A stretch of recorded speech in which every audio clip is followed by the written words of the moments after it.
This is day 1 of the September 94 7-day retreat in Springwater.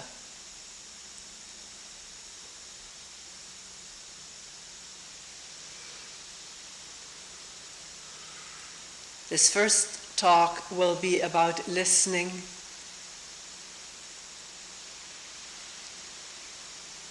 and about our relationship with each other, which includes the whole thing of authority, assuming authority, assigning authority.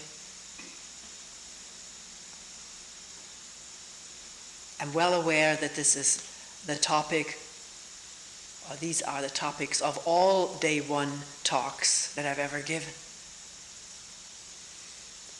And yet there is no deterrence to talking freshly about it, because the problem of how we listen to each other, how we listen to the wind and the sound of birds and crickets and our own breathing and thoughts is ever new. So is this whole question of how do we relate to each other ever new. It's not yesterday's question. It's not yesterday's problem or complication. It's today's, this moment's, freshly to be looked at. So we don't need to solely talk from memory. Memory is there, providing language, providing data, providing examples. Scenes can be evoked in memory and looked at freshly right now.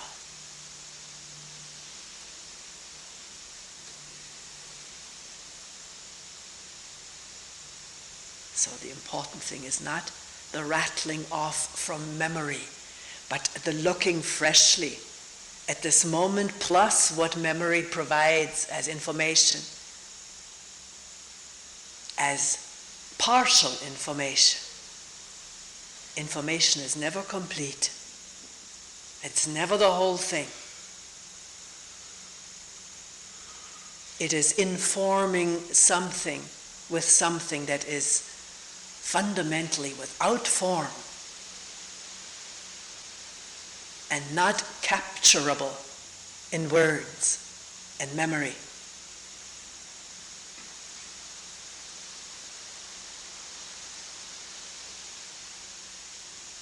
So what is the kind of listening we talk about here? Not hopefully just talk about, but which is happening. Maybe in the beginning just here and there. Now, listening now to what's going on. It's very easy right now.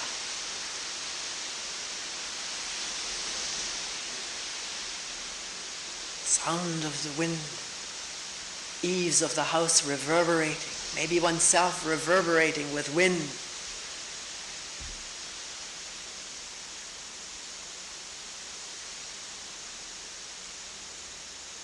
The word wind, the word trees and eaves, is that the foreground, the predominant thing, or is the essential momentary thing, the listening sounding, listening slash sounding, or sounding slash listening?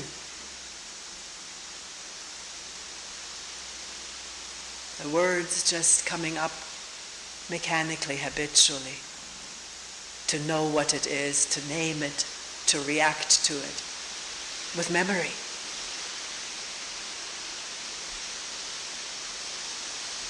Knowing the word wind is memory, and an image of trees, I don't have to look, but trees turning in color because of the wind, from green to silver, from straight branches to bending branches. That's memory. Can it be seen as memory?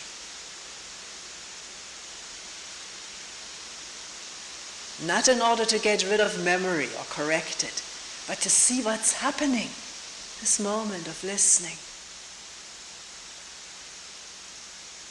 One has been in catastrophic storms, as some of us may have been?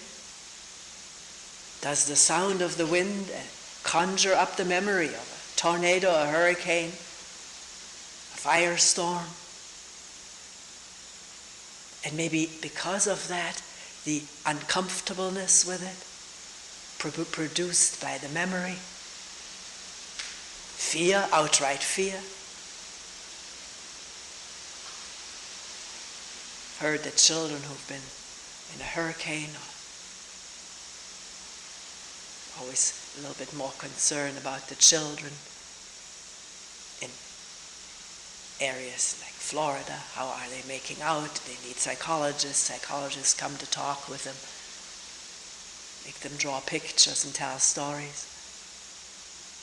Having been through traumatic experiences, some pathway is laid for thoughts to associate with sounds and evoke fear, anxiety, insecurity, maybe anger, sadness at losing someone or getting hurt.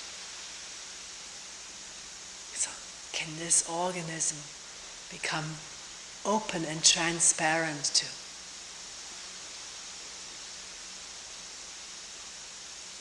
all the associative mechanisms? Hearing something, remembering somebody, and associating with that sound or memory past feelings, past emotions.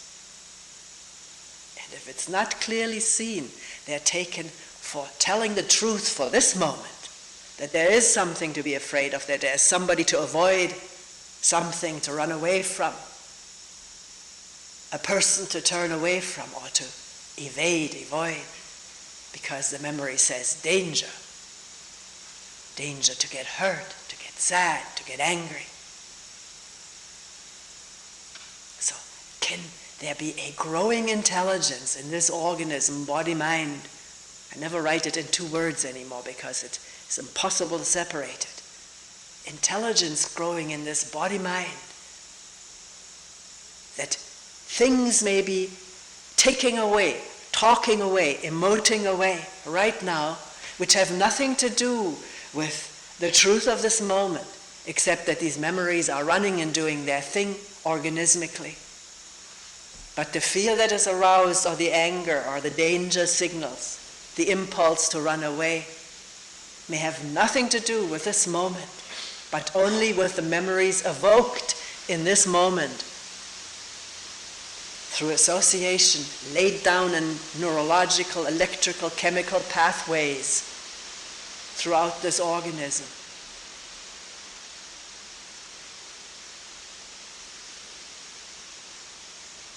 So, as we are listening, we see it as a very multi-layered, multi-dimensional thing. The sound of wind, the word wind, the image of it, maybe not, from memory. What wind evokes in memory and in emotions, feelings throughout the body. And the tendency, the habit to take what the organism is manifesting right now as a true signal of an acute present situation, which may be false, maybe a false alarm. Stay away, go away, look the other way, defend yourself, run, avoid. May all be false signals to be questioned by standing still, by holding still and wondering about the truth of this moment and looking, listening freshly, openly, undefendedly. Taking the risk of getting hurt. And when awareness is there, vibrating quietly, shedding light on defensiveness, protectiveness, and the memories that produce that. I can't even happen hurt because attention embraces it all. lights it up, including ideas of myself in the past having gotten hurt, and the protection of these ideas are lit up to be seen and not to be taken so seriously for such true indications.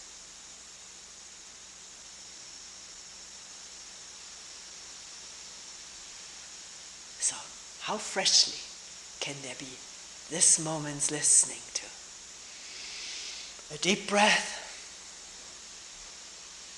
not separated from the wind because it's not thought to be separate. Physical sensations, the chirping of crickets, one knows not where they are, and hardly ever see them, but they're there. In this hall, aren't they? Who knows? They may be. Feels that way. No feeling of separation by thinking about my danger, my risk, my rights, my opinions. And what about listening to what is talked about here for 7 days, this time of the morning? How do we listen to the spoken word, someone pouring it out?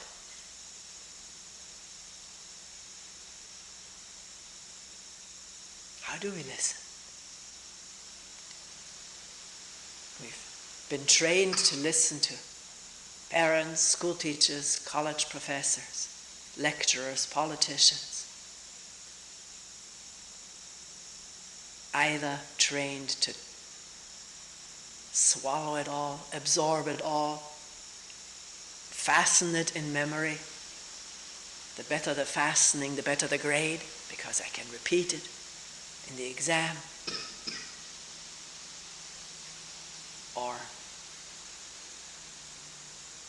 resist it, having been exposed to barrages of don'ts and do's by our elders, teachers, parents, siblings, peoples in church, may have developed the habit of resisting, revolting, rebelling against what someone says, particularly if that person's the only one speaking in front of a group. The fact that the chair is higher than people sitting on the floor does not mean elevation in a spiritual or psychological sense. Sit more comfortably this way. You say, well, why do you mention that? Yes, I mention it because the mind picks stuff up unthinkingly. Only past thought associating, past emotions, past feelings and positions taken. That's why it's mentioned, so it can maybe come to clarity at a moment of quiet openness. Or one may have been brought up to take a position, particularly on political issues, religious issues, for or against, and there's the habit built up now to have to fight what is being said or have to agree, be a part of that party line, which one may project as being poured out here, party line, which one either joins in or rebels against or is suspicious of or careful with. So, in saying these things, it's not just words to be intellectualized about, but also the invitation to look together. I'm not just talking from memory, also looking. Not talking automatically from memory, but looking at what happens to us, including myself, in listening to people. And how quickly any openness, if it was there at all, maybe not, but even a moment of openness so quickly filled in, washed over with past habits of objecting, criticizing, agreeing, identifying with, comparing to what other people say, evaluating, and of course, while these processes are going on unconsciously, one doesn't hear anymore what is being said and sounded right now. The mind is enclosed now in a soundproof room of thinking and habituating.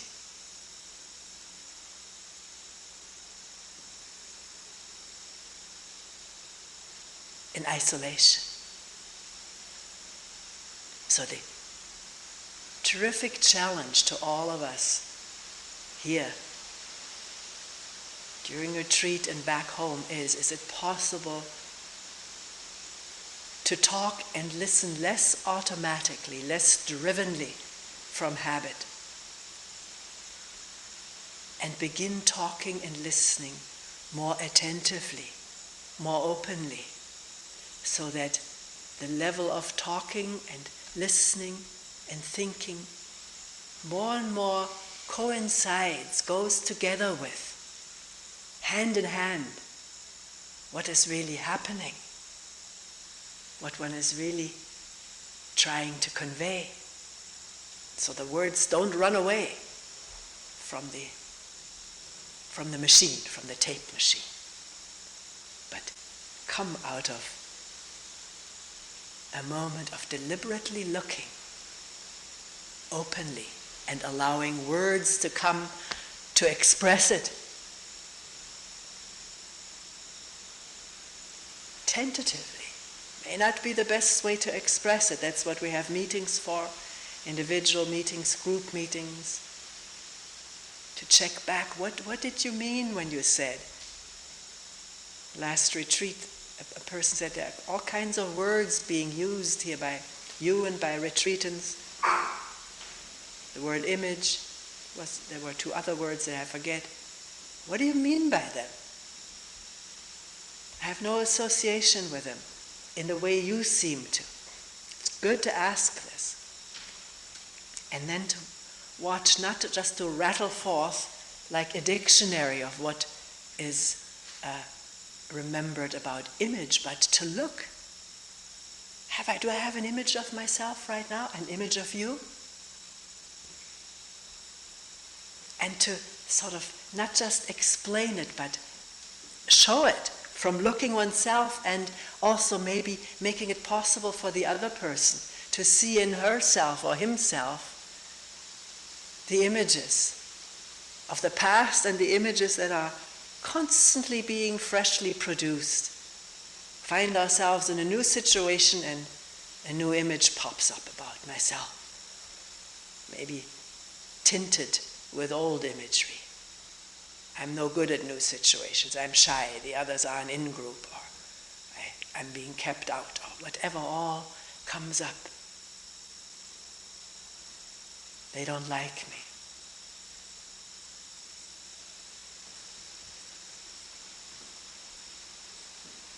So is it possible for us here, talking and listening together,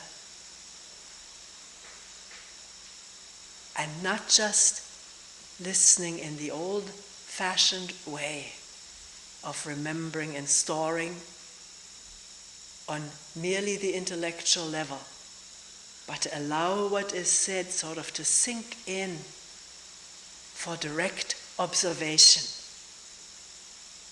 direct scrutinizing of oneself. Usually we're better at scrutinizing others. Some people have enormous talents for that. Scrutinizing, evaluating, interpreting other people, and sometimes quite accurately, but may not ever have done it here on oneself. May be too dangerous. I may not like what I see, may upset me. I want to maintain the image I have of being this or that. Don't want to find out otherwise, that I could be like those people that I think so little about.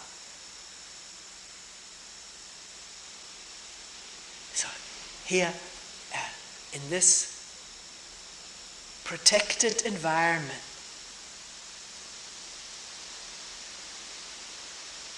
Don't even have keys to the doors. I don't ever hold retreat any place where there are no keys to the doors, no doors being locked. 10 o'clock the doors are locked in Roseborg and Santa Sabina. I think they're locked at a certain time, and the door just doesn't open. It's provided with an internal lock. And here we've been here for 10 years and never had any need for it, never felt any danger.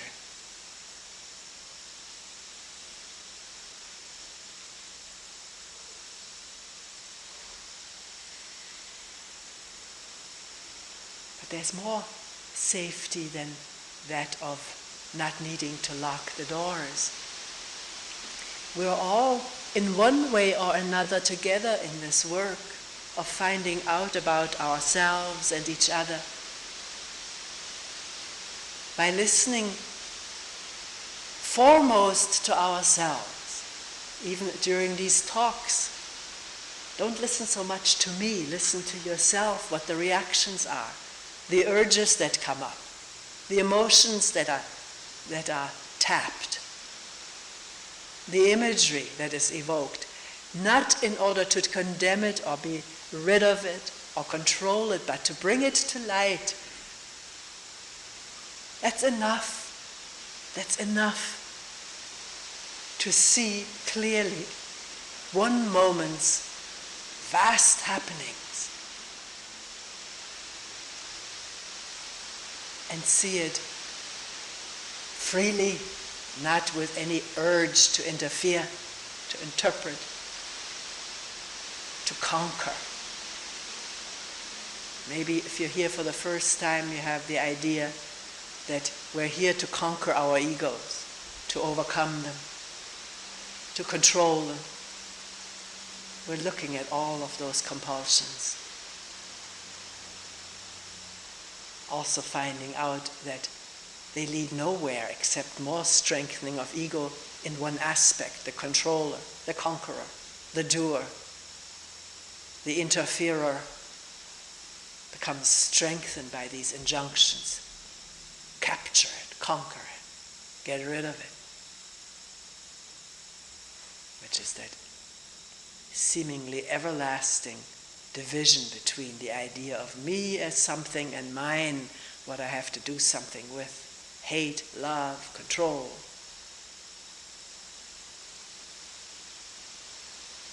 Which is all figments of the imagination, handed down over millennia through memory and maybe already somewhere in this magical DNA. Having to control, maybe there is a little tiny DNA substance. Control yourself, control others, be controlled by all of this kind of stuff. As ancient as we are, can it come to light and be seen and heard with the wind and the crickets and the breath, and not taken as an order to obey?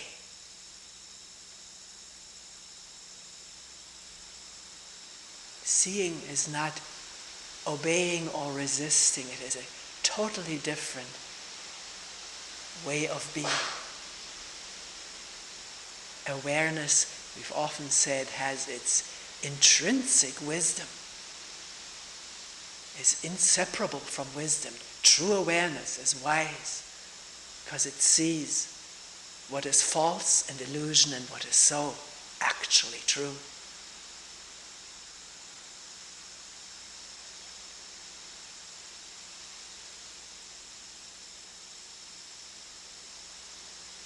So, can there be listening to our way of listening? The obstacles, the ideas, the opinions, the clinging to them, the fighting for them.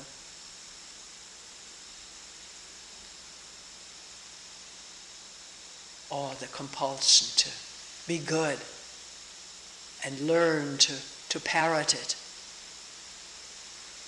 like we have learned in school very early. To imitate, it's one of our strongest impulses and capacities. Amazingly to behold in little children, the power of imitation, which is how little tiny organisms learn from bigger organisms. Imitating. Of course, the extra thing with human beings is the pat on the back, the praise, reward for doing things like that, which I'm not saying is wrong. I'm not saying get rid of rewards and praise. But in this kind of environment of a rewarding parent, getting another reward becomes more important than what was being done very naturally. Anyways, it didn't need a reward. Doing the walking of little children when they start walking, there's such energy behind it, such joy, such satisfaction. Never mind the fallings down. Get up and do it more. Of course, part of the situation is the glee in the parents, the joy of the onlookers, and the one in whose arm he's tumbling. But enthusiastic parents or not, children learn to walk because they see it all around them. And there's something programmed to walk upright. And it need not be rewarded to happen. And very often the reward contorts. So one becomes dependent on that rather than remain with the joy of investigating and inventing and discovering. That's where it starts. Will it bring me something? Will I get something for it?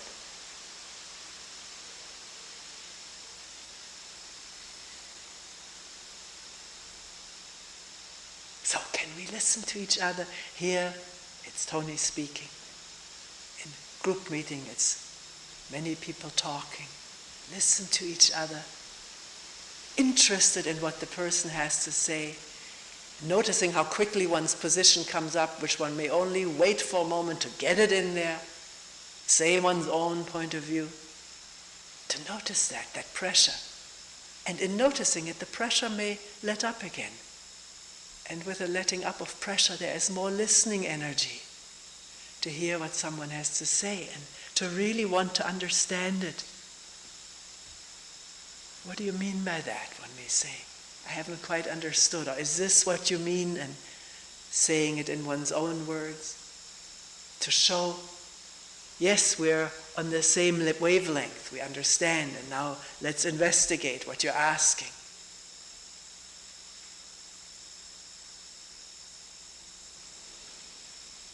Even though a moment ago I may have been dying to give my own opinion on it.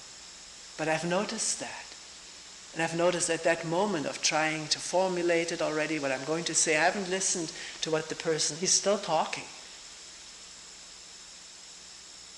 So much to learn in listening to each other, not just about what someone else is saying, but all the habitual programs running in oneself. The shyness, the idea and image that I am no good at this. They won't listen to me. I'll be rejected. The others have first rank. I am at the bottom. All this kind of stuff can reveal itself much more clearly in a group of people sitting and listening together.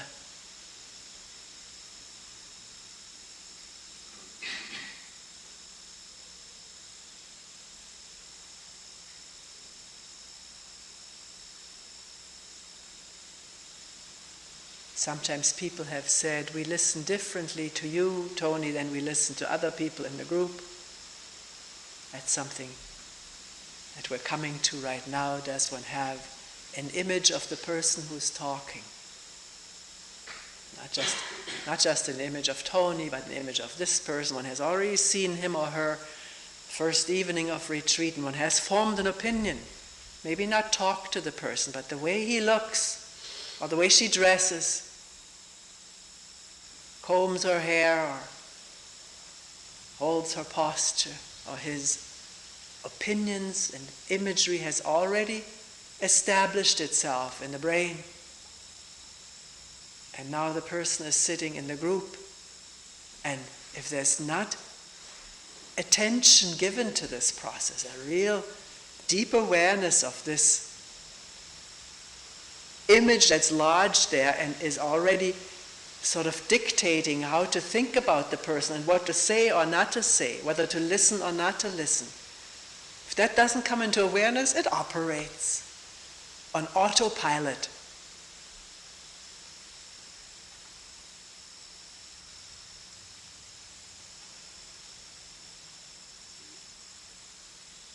Maybe one of the important evolutionary survival functions of the brain to make images of what has been experienced and seen. So there can be more efficiency in surviving, not dying twice or almost dying twice from the same poisonous animal, plant, fire, or dangerous tribes, neighboring tribes. But of course the brain takes it much further.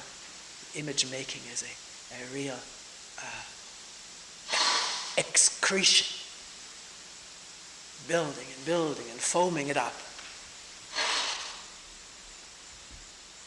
And taking it for telling the truth. I know what this person is like. I know people of his or her likes. It's not all so consciously as I'm putting it right now. It's automatic.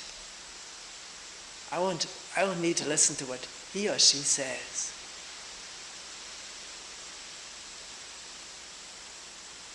Or objecting to it right away because it comes from this kind of a form, a person imaged in a certain way. Can that become clearer, clarify, like a muddy pool settling out, and then you see the stones and plants and maybe even little pollywogs between the stones through the clear water, wiggling around.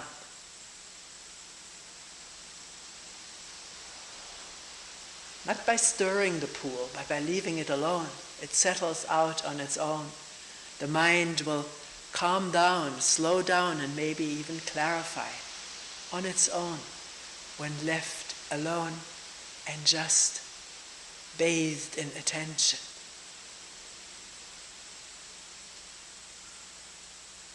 So, do you have an image of Toni as being this or that? Everybody does, probably, although I don't want to predict. It's for each one to see.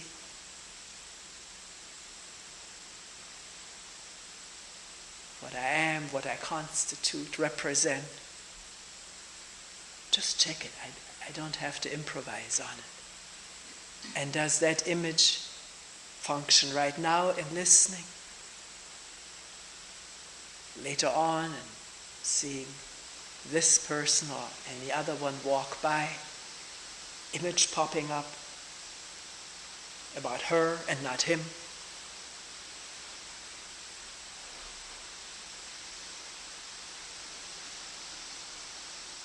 People over the years have outright battled with me, not physically, but verbally. That I must have an image because of what I do. I must play a role.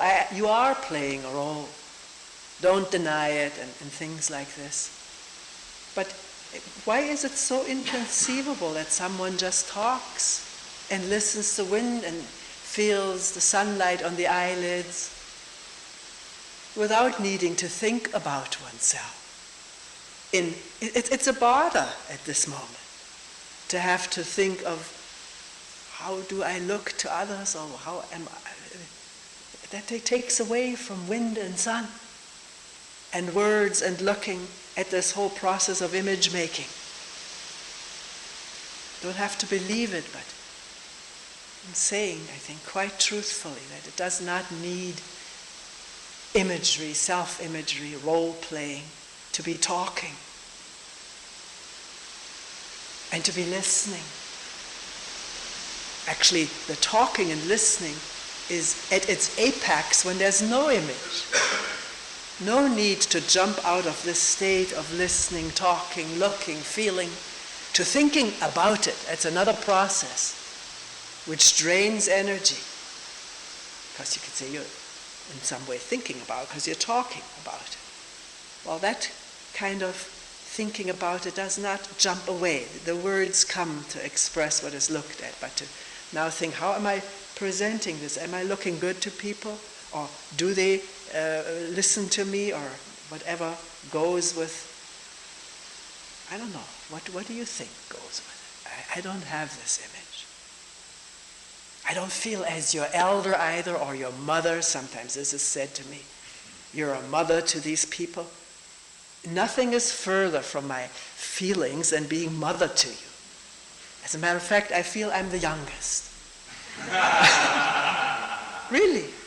That may come from imagery of having been the youngest in a family, older brother and a superior sister, superior parents. Always being the youngest in school, I entered early. I still feel that way.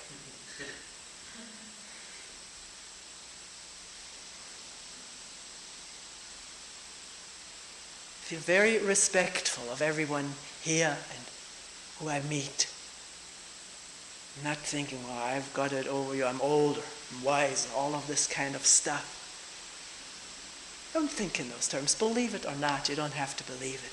But maybe saying it may help to clear some obstacle between you and me, because people honestly tell me I have this thing of authority when I wait in the solarium, when I come in, when I sit here.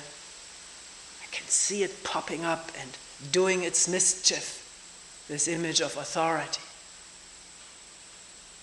And that's for each one of us to really intensely watch how images not just pour out and stay in place, but also prevent the directness of relationship, which is what we all yearn for in the depth of our being, depth of our heart. We want to be related directly, lovingly to each other. Maybe not always lovingly, but directly. Not falsely, pretentiously, through imagery about what I think you think of me. How complicated it gets. What I think that you think that I am obstructs our listening to each other and looking at each other freshly. And all that stuff, because it is of one network of thinking. It's one interrelated network.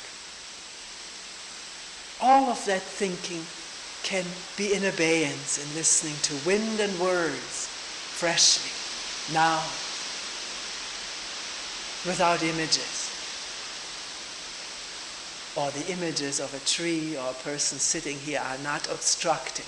It's just what the mind produces habitually. But listen to it.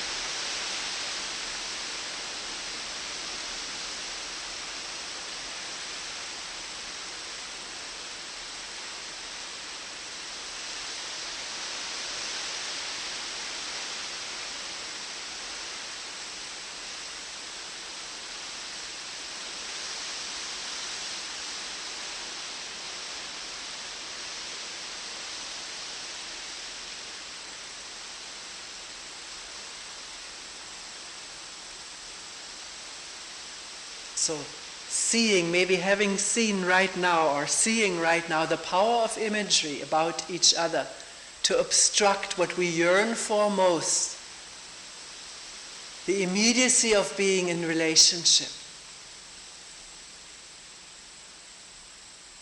Can one watch it? Not to obliterate imagery, but to see it intelligently. That is what may prevent a free flow of communion.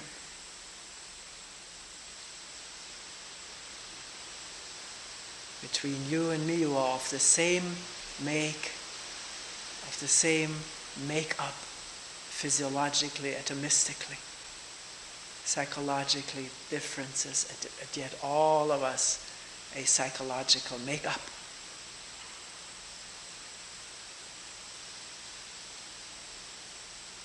And yet yearning for immediacy. You know what immediacy means? No mediation, nothing in between.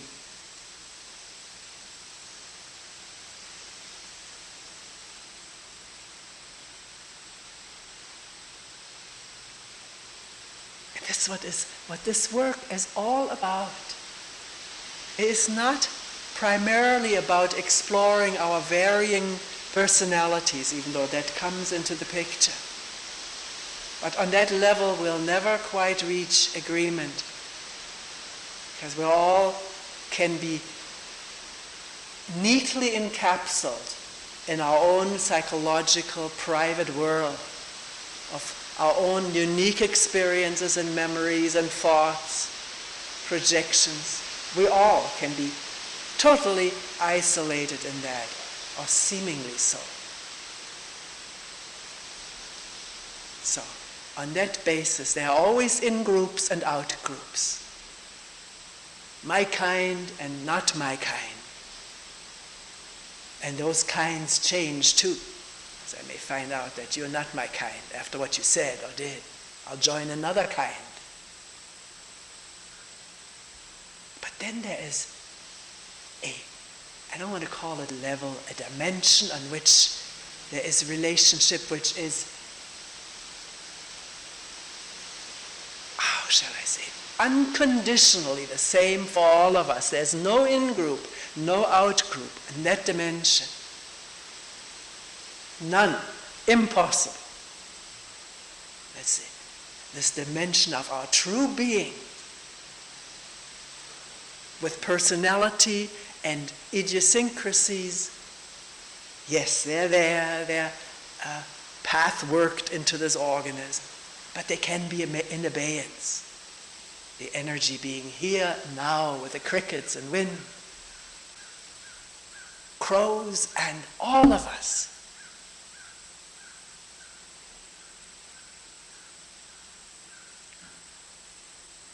Being no one to defend or offend.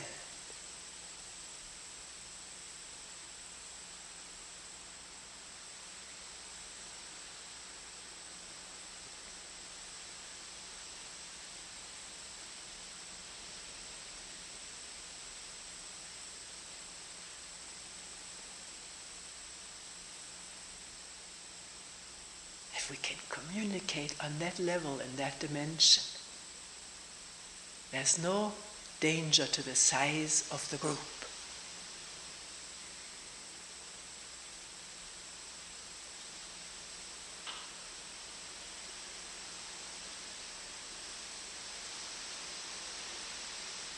Because it is as large as the whole universe, and then a little bit larger.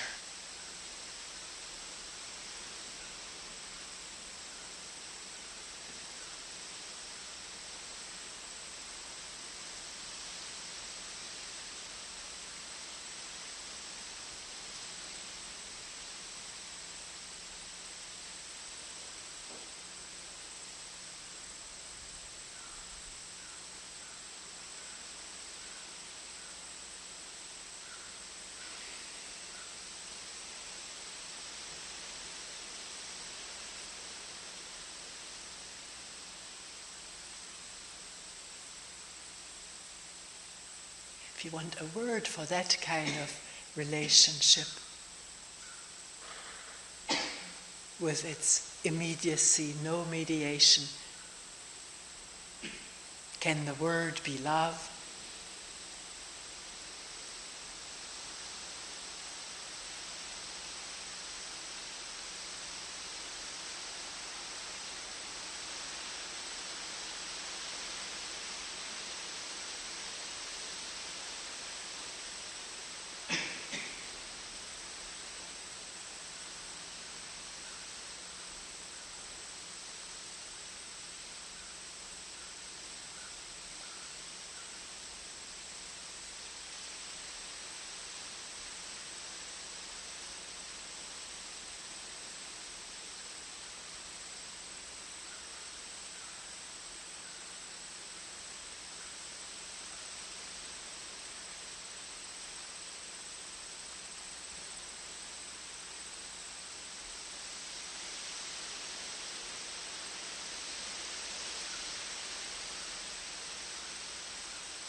We will end here for today.